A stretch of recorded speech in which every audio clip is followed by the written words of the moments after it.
Thank you all for coming on short notice here. Without further ado, I'll turn it over here to Coach Hazell.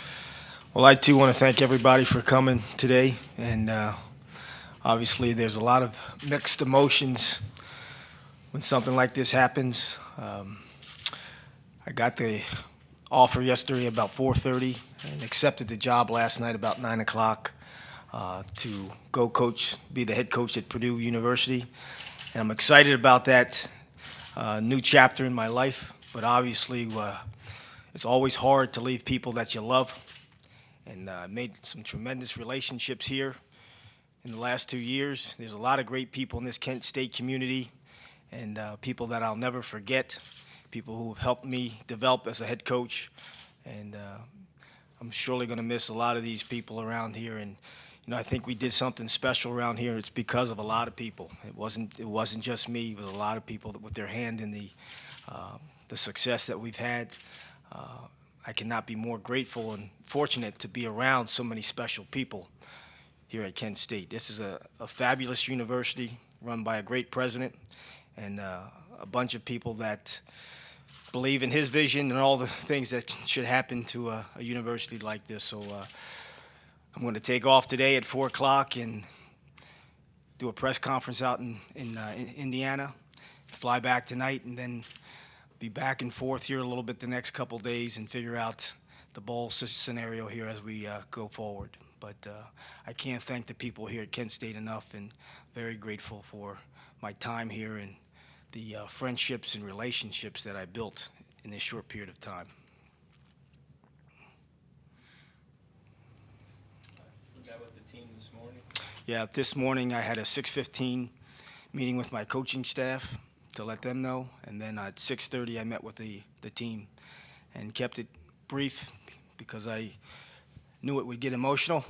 And I got a lot of texts from the guys after thanking me, but I need to thank them for all they've done for me. How did the team and coaches handle it? Well, it's everyone's quiet. Everyone wonders about their situation. I think for the most part they are happy for me, but it's a hard time. It's a hard time. Whenever you put yourself in a relationship where there's love being exchanged, it's hard.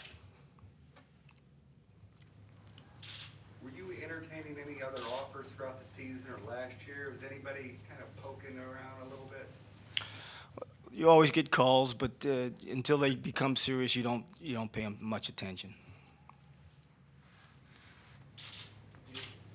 How many times did you speak with Purdue before it actually happened? Maybe 3. Start this week.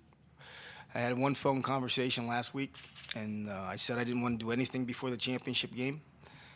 And then I had my conversations Monday and yesterday. Pretty obvious Purdue Big Ten. But can you just talk about the lure of that job? What made you take it? Well, obviously it's in the BCS conference. It's a school with great academics, with a ton of possibilities of success on the football field, and they needed some energy out there at this point in time. Did they tell you what they were looking for in a coach and why you matched up with what they wanted? We discussed a lot of things, and yes, they did. And I also explained to them what I need to be successful.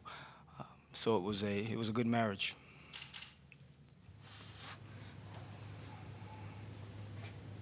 Coach, you said you're meeting with Purdue later. As far as the decision of whether you're coaching in the bowl game or not, is that something will be made later, or is that? Hopefully that decision's made today, so we can move forward. And guys need to know who's coaching them, and our coaches need to know that as well. So hopefully that decision will be made by the end of the day. Whose decision is it? Well, the boss, Joel's. Mm-hmm. Do you have a preference? Would you like to stick around and coach that final game? Absolutely, I would. Have you thought about delaying this decision until after the bowl game, or did it have to be done now? No, these things, you can't delay them that long. They want to get things rolling from their end, which you have respect for. There's no way that we could have delayed it for 3 to 4 weeks, so we had to make the decision relatively quickly. Purdue is giving you the option to stay. I mean, it is a possibility from there. Yeah, Purdue had granted me permission to coach in the bowl game, yes. Coach Haycock and Coach Rock have done an excellent job at their coordinated positions. Are those two coaches you may possibly take to Purdue with you? I've got to look at the entire staff here and there and take inventory and then make decisions. You know, that's the most important thing when you're putting together a football team, is making sure you surround yourself with the right people that are going to take care of your kids and make sure that the kids are getting everything they need in the classroom, on the field, and socially. So I need to evaluate the current staff that's on Purdue's staff on roster, and then I'll make decisions from there. Is there anyone that you would recommend for this job, or have you got? Well, there are a lot of quality guys in my staff here at Kent State, and a lot of them are head coaching possibilities for sure. What do you take away from this job as like a memory that's going to stick with you, that's going to take you to the next level? Well, to me, it's all about the people. That's where success is built. It's not about anything but people. And I think that the bonds that we made coming in here, when people said you can't win here, and you know, we put our hearts to it. I think when you get a lot of people working in the same direction, you get a lot of good things happening. So I think that's probably the biggest thing I'll take from here. Coach, I don't know how much you followed it, or you followed the social media aspect of it yesterday, but it was a big story, a lot of buzz that was unfolding. But what kind of emotions for you were going out, as you know, a lot of your players were left, you know, to wonder, a lot of the fans were left to wonder. What kind of emotions were going through you? Well, as it was all unfolding? Yeah, I was disturbed. I was really disturbed when it was released that I had accepted the job at 4:30, which that was not the case. So then I had to respond back to my players that were texting me. You know, I want information to be accurate that's out there. Unfortunately, that's the world we live in today, that, you know, someone passes along a message that's not accurate, and then it's magnified throughout the country. But that was hard, because now I got to deal with all those issues of me accepting the job at 4:30, 5 o'clock, and trying to get some other things done. But you know, that's the world we live in today. What kind of reaction did you get from your players this morning and last night?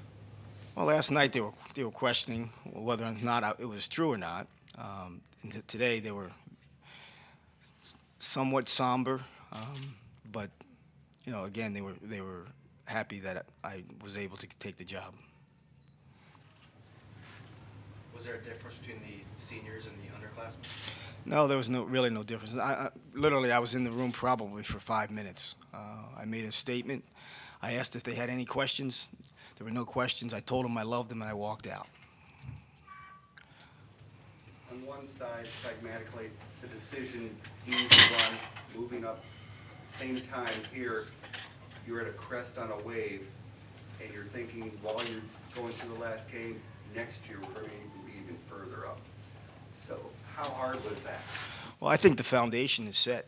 And I think that, you know, one of the things that one of the guys says, you taught us how to win. And I think there's a lot to be said about that. It's in them now, and they have to find it within themselves to bring that out again. And I'm sure that wherever they bring in here as the coach will help them facilitate that. But you're right. This could be an excellent football team next year. And you always think about those possibilities. This year, the stars aligned. Everything was worked out for us, and we had a lot of good coaching, a lot of good players. We made plays when we had to make plays. So it was a great year for us. And you know, as you reflect back on it, now that you've removed 4 days, you know, just think about all the accomplishments that this organization has done over the last, 4 months. Who doesn't want to be part of the Cinderella story, you know? Yeah. Coach, how do you respond to the idea that there's rumors going around that some of your current players are also considering transferring schools and leaving Kent State for a different program? There's no reason to leave Kent State. State's a great place, and everything they need is right here, educationally, socially, on the football field. So I hope that's not true. I have not heard that. I hope that's not true. And you select a university because of the university, not because of the football coach. After reviewing your next move, what do you see as the challenges that they brought you for? Why did they bring you in? What specific challenges are you seeing? Well, the attendance dropped in the last 2 years there at Purdue. I think there's a lack of excitement, and maybe that's me speaking out of turn because I'm not there and I have not evaluated the program yet. But it's going to take me, some time to really evaluate what needs to be done out there. And I'll have a checklist of things, items that I need to go through here in the next couple days, in the next couple months. And really on the checklist right now is putting together a great staff, contacting the 13 commits that they have and making sure they're solid, and then continuing to recruit. How much of an active recruiting role are they giving you? Well, the head coach always has the recruiting role. I'm going to be in everybody's house. That's the way you get good players. Did you always have a goal? I mean, like maybe the Big Ten job. Is there any job in particular when you started coaching you kind of thought? And you're probably not going to believe this statement, but I live my life by doing the best job wherever I am, and whatever happens, that's what happens. So no, I didn't have a goal as being anywhere. Coach, did you learn anything here at Kent State that sticks out that you're definitely going to take over to Purdue? Well, there's a lot of things you learn. That was my first head coaching job, and every day is a learning process. And I think the biggest thing you learn is you listen to people, and you listen to what they have to say, and you take them sincere, and you use what you can use that can help your program, and the things that you can't, you still listen, and you put it aside. What kind of legacy do you think you're leaving at Kent State? I'm not sure I'm leaving a legacy. I think this was a phenomenal year. I thought we made a great run at the end of last year.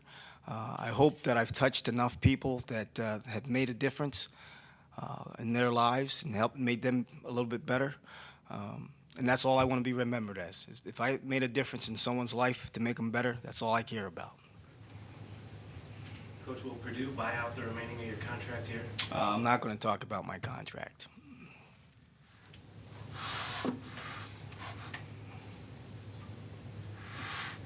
For us, it seems like the fans are more disappointed than the players may be, in a sense of getting your perspective of what's going on. But does any part of you feel like you might be quitting on the team? Does any part of me feel like that? Absolutely not. I don't feel like I'm quitting on them. But you always think that, are you being selfish by leaving? But, I've coached for 27 years in college football, and I realize this is part of the business. And, opportunities like this do not come along every single day. And when they do, you're not guaranteed anything. You look at them closely, see if it fits you, and then you got to make a decision. I would never quit on my guys.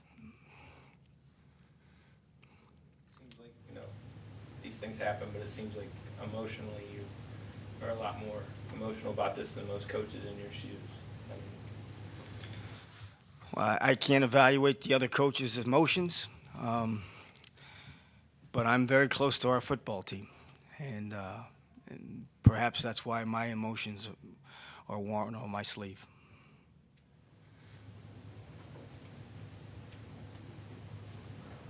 You said for the players, there's no reason to leave Kent State University because of everything they need is here.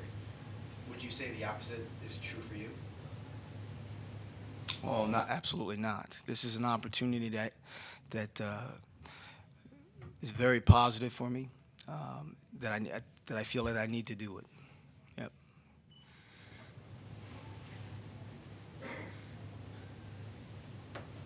Anything else?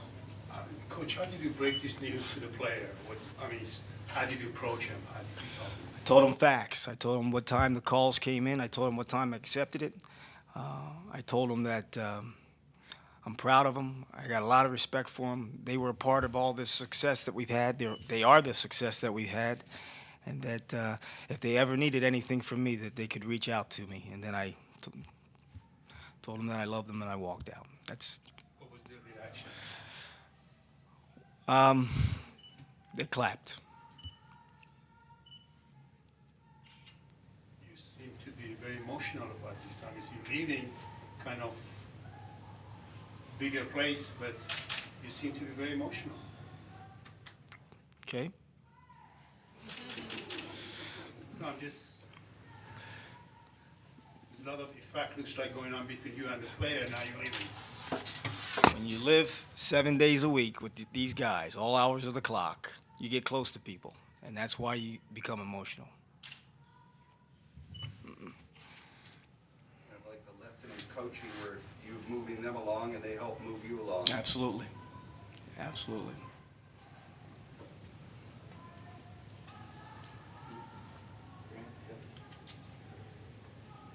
Thank you.